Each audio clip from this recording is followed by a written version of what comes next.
Бик тә дулкынландыргыч очрашу булды. Монда күзләр дә яшьләнде, күңелләр дә тулды, әйтеп тә бетерә торган түгел. Безне шулай хөрмәт итеп, якын итеп килүегез өчен, вакытларыгызны табып килүегез өчен шушы язгы күп эш вакытларында бик зур рәхмәт. Бик зур рәхмәт Айсылу сиңа, оештырган өчен.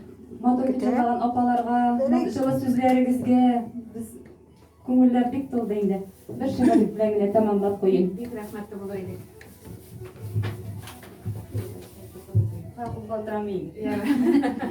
Сәбәпләре туып тора. Бу тормышка карашымны үзгәртергә, һәр мизгелне туктап күзәтергә, ялгышларны кире кайтып төзәтергә. Сәбәпләре туып тора. Күңелемнең кәсәләре сөенсәм дә, сагышларга түзә алмыйча киенсәм дә, көтмәгәндә бәхетләргә диенсәм дә, мөлдерәпләр тулып тора.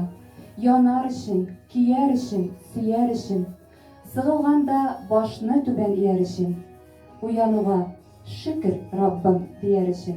Сәбәпләре туып тора, булып тора. Ничек инде бу тормышны яратмаска, һәр мизгелгә, күренешкә җан атмаска. Бер бирелгән бик тә газиз гомернең бит, сәгатьләре сугып тора.